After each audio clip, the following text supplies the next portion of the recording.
بسم اللہ الرحمن الرحیم۔ السلام علیکم ناظرین کرام۔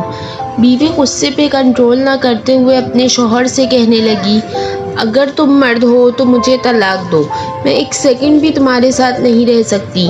اس کا شوہر خاموشی سے اس کی بات کو نظر انداز کرنے کی کوشش کرنے لگا، لیکن بیوی نے پھر کہا، تم مرد نہیں، اگر ہو تو مجھے طلاق دو۔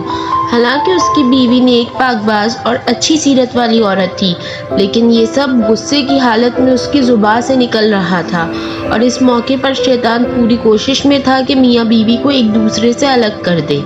عورت کا غصہ جب اور بڑھا تو کہا، اگر تم مرد ہو تو یہ کرو وہ کرو وغیرہ وغیرہ۔ آخرکار بیوی نے کہا، مجھے ابھی فوراً تمہارا جواب چاہیے اور تم مجھے اسی وقت جواب دو۔ بالآخر آدمی نے مجبور ہو کر ایک کاغذ میں چند سطریں لکھ کر لفافے کے اندر رکھ کر اس کے ہاتھ میں پکڑاتے ہوئے کہا، جاؤ فی امان اللہ، یہ وہ دروازہ ہے جس سے تم میرے ساتھ آئی تھی، میں نے ثابت کر دیا کہ میں ایک مرد ہوں، تم اب اپنے میکے جاؤ۔ چنانچہ عورت نے اپنا سامان وغیرہ باندھ کر اٹھایا اور اپنے میکے کی طرف چل دی۔ جب یہ بات لوگوں میں پہنچی تو کسی کو یقین نہیں ہو رہا تھا کہ آدمی بڑا نیک اور رحم دل انسان ہے، یہ کیسے ہو سکتا ہے کہ وہ اپنی بیوی کے ساتھ ایسا برتاؤ کرے۔ ادھر میکے میں بیوی کے دن گزرتے گئے اور آہستہ آہستہ اس کا دل وہاں گھٹنے لگا، اسے تنہائی ستانے لگی۔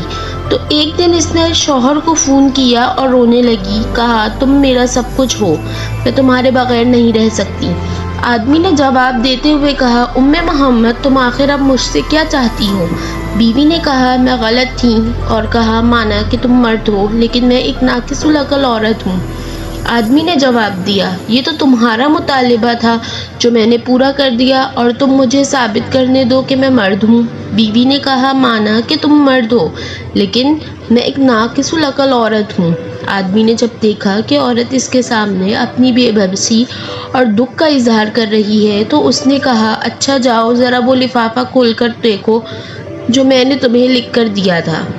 عورت فون کو ہولڈ میں رکھ کر اٹھی اور اس لفافے کو کھول کر اس میں موجود کاغذ کے ٹکڑے کو دیکھا تو اس میں لکھا ہوا تھا، اے میری پیاری ام محمد، اگر آسمان زمین پر بھی گر جائے تب بھی میں تمہیں ہرگز ہرگز طلاق نہیں دوں گا۔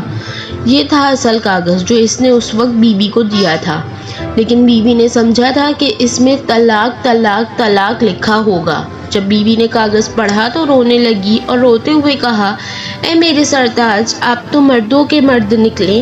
بہنوں اور بھائیوں، دیکھیں کس طرح کہانی کا رخ بدل گیا جب شوہر نے اپنے غصے پر کنٹرول کیا اور اپنا گھر برباد ہونے سے بچا لیا۔ یہی ہے اصل مردانگی۔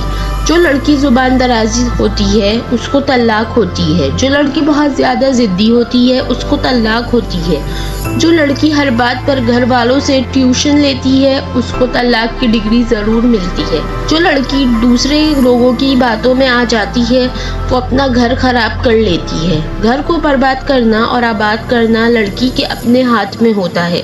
سمجھدار لڑکی وہ ہوتی ہے جو میکے کی باتیں سسرال میں نہ کرے اور سسرال کی باتیں میکے میں جا کر نہ بتائے۔ ایک حدیث کا مفہوم ہے، جو شخص شوہر کو بیوی کے خلاف اکسائے یا بیوی کو شوہر کے خلاف اکسائے وہ ہم میں سے نہیں۔ ایک اور حدیث کا مفہوم ہے، میاں اور بیوی ایک دوسرے کا لباس ہے، جس طرح سے لباس ہمیں چھپاتا ہے اس طرح سے شوہر کو چاہیے کہ بیوی کی برائیاں دوسرے سے نہ کرے، اور نہ بیوی کو چاہیے کہ شوہر کی برائیاں دوسرے سے کرے۔ شیطان کو سب سے زیادہ خوشی اس بات پر ہوتی ہے جب میاں بیوی کا لڑائی جھگڑا ہوتا ہے۔ کاش کہ یہ بات تیرے دل میں اتر جائے۔ اگر آپ ناظرین کرام کو ہماری ویڈیوز اچھی لگیں تو ہمارے چینل کو سبسکرائب اور ہماری ویڈیوز کو ضرور لائک کیجیے گا تاکہ ہمارا تعلق اسی طرح جڑا رہے۔ ڈھیر ساری دعاؤں میں یاد رکھیے گا۔ شکریہ۔